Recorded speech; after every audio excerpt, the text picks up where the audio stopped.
ભારતમાં મહિલાઓ અસંગઠિત ક્ષેત્રની કરોડરજ્જુ બનાવે છે. તેઓ વેચનાર, સિલાઈ કામ, ઘરકામ કરનારા કામદારો અને કારીગરો છે. તેમના પરિવારોને ટેકો આપવા માટે તેઓ અનેક ભૂમિકા ભજવે છે. છતાં તેમનું માનસિક સ્વાસ્થ્ય એક અદ્રશ્ય સંઘર્ષ રહે છે, જે સામાજિક અપેક્ષાઓ અને આર્થિક પડકારોથી ઢંકાયેલું છે. અસંગઠિત ક્ષેત્ર એ ઘણીવાર અદ્રશ્ય રીતે કામ કરે છે, જ્યાં માનસિક સ્વાસ્થ્ય માટે બહુ ઓછો કે ટેકો મળતો નથી. આ મહિલાઓને સામાજિક ધોરણો, નાણાકીય અસ્થિરતા અને મૂળભૂત આરોગ્ય સંભાળની અછતનો ભારે દબાણનો સામનો કરવો પડે છે. વૃદ્ધ મહિલાઓ તેમના જીવનમાં અનુભવોના ચક્રોમાંથી પસાર થાય છે. તે એકલતાથી શરૂ થાય છે, બાળકો ઘરથી દૂર હોય છે અને તેમના પતિ કામમાં વ્યસ્ત હોય છે. તેમના માટે કોઈ સહાય વ્યવસ્થા નથી. ભારતના આંકડા પ્રમાણે ગ્રામીણ પુરુષો કરતા તેમના જીવનસાથીના મૃત્યુ પછી વધુ વૃદ્ધાવસ્થામાં એકલી રહે છે.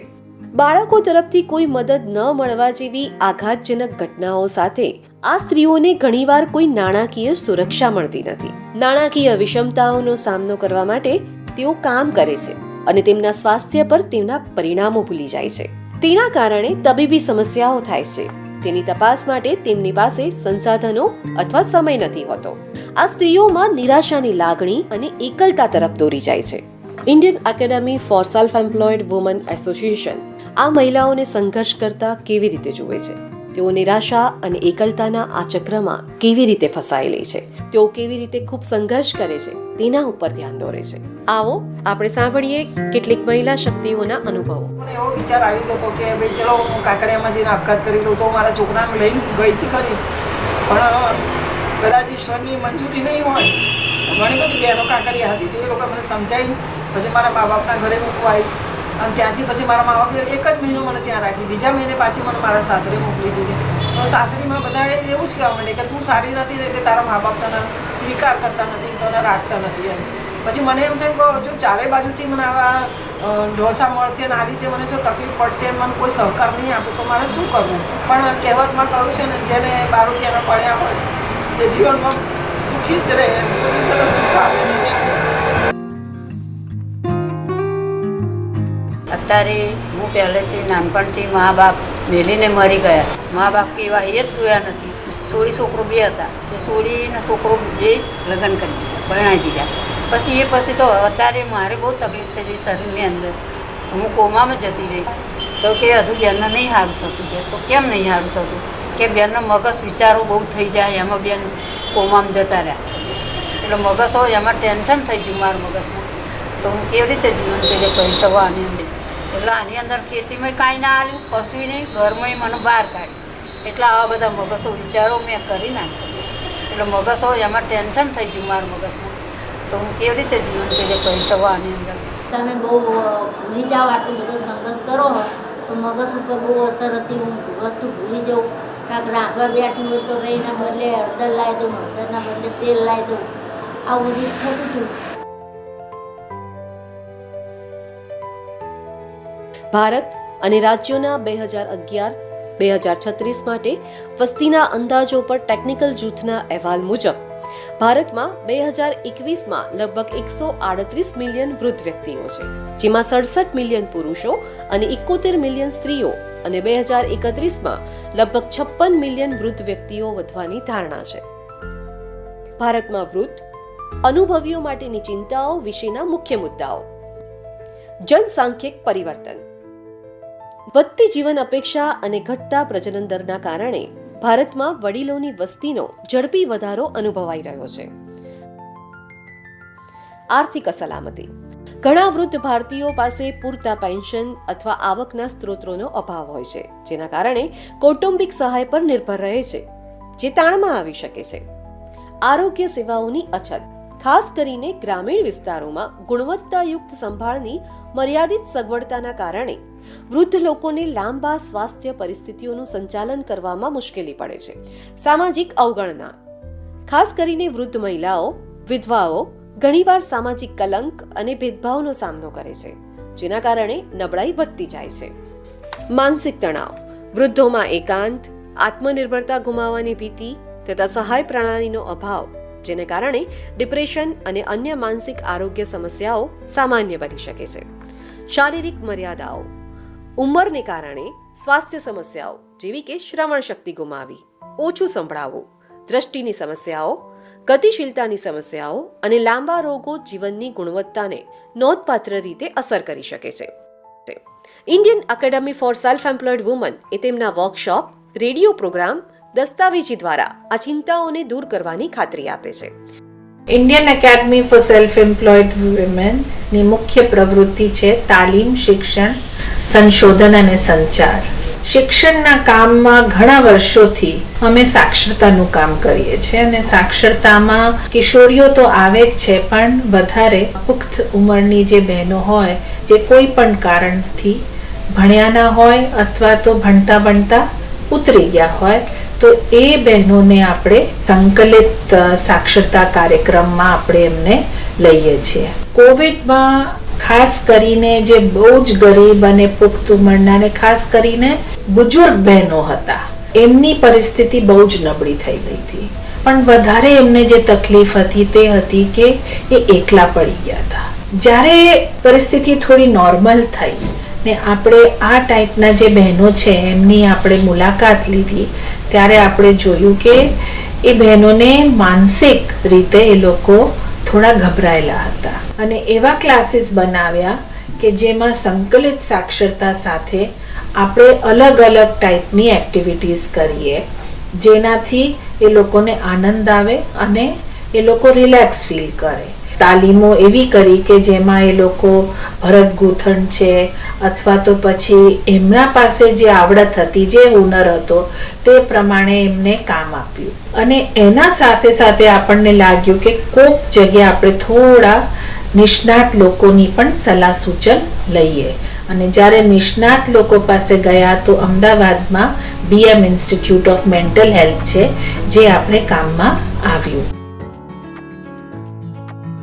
1-2 સેશન પછી અને ઘણું મોટિવેટ કર્યા પછી બહેનોએ પોતાના પ્રશ્નોની રજૂઆત કરી. એમને બધા પ્રશ્નો પછી મન ખોલીને વાત કરી.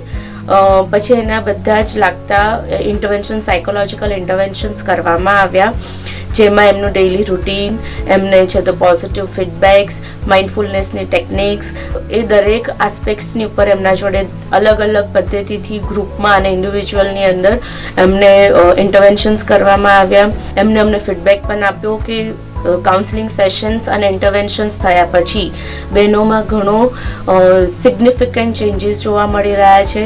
પહેલાં કરતાં તેઓ ખુશ જણાય છે. આ લોકો ચિંતાથી એટલા બધા પીડાતા હોય અને એમાંથી એ લોકોને બહાર નીકળવું, કઈ રીતે એમના સ્વાસ્થ્યને સારી રીતે રાખવું, એ એમને પોતાને જ ખબર નથી. તો એમને રિપ્લે બતાવીએ છીએ ક્લાસમાં, તો એ રિપ્લે જોઈને પણ પછી બહેનોને એવું થાય છે કે ના હો, આ વસ્તુ અમારી સાથે થઈ રહી છે, બીજા બહેનો છે. પણ એ સાક્ષરતામાં આવ્યા પછી કે વિડીયો રિપ્લે જોયા પછી બહેનોને એવું થાય છે કે ના, અમે જે ચિંતા કરીએ છીએ કે કરીએ છીએ તો આમાંથી બહાર નીકળી શકાય છે. ફટાફટ લખતા વાંચતા થઈ જાય છે, ક્લાસમાં આવતા થઈ જાય છે અને એમના એક ચહેરા ઉપર ખુશાલીનું એક દર્શન થાય છે અમને. એમાં પછી અમે કલ્ચરલ પ્રોગ્રામ રાખીએ તો અનુભવી બહેનોને પણ અમે ભજન કરાવીએ, એમનો કોઈ ગરબો રખાઈએ, એમની સાથે કોઈ એવી વાત કરાવીએ. સંસ્કૃતિ અને મૂલ્યો તો એ પહેલા કઈ રીતે હતા, તહેવાર કેવી રીતે ઉજવતા હતા, એટલે એમને એવું થાય કે ના, અમારી વાત સાંભળી, અમારી સંસ્કૃતિની વાત સાંભળી, અમારી મૂલ્યોની વાત સાંભળી. ત્યારે સેલિબ્રેશનમાં પણ એમને અહીંયા એક સ્ટેજ મળે છે એમને બોલવા માટેનું, એમની રજૂઆત કરવા માટેનું. બધાને જે લોકોને સમજ આપીએ છીએ ને એ લોકોને આપણે એવા એક્સપોઝર પણ કરાય છે. એવું ને કે ખાલી આપણે એમને બતાવીને કે વાત કરીને છોડી દઈએ છીએ.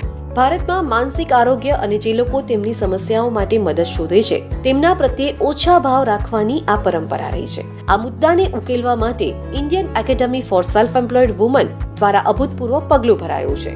વર્કશોપ, બેઠક, ગેટ ટુગેધર અને જાગૃતિ પ્રવૃત્તિઓ દ્વારા તેઓએ આવા સભ્યોને શોધી કાઢ્યા જેમને કાઉન્સેલિંગની જરૂર હોય પરંતુ તેમના માટે સ્ત્રોતો ઉપલબ્ધ ન હોય. આથી BM institute of mental health સાથે ભાગીદારીમાં 5 દિવસીય કાઉન્સેલિંગ વર્કશોપનું આયોજન કરાયું છે.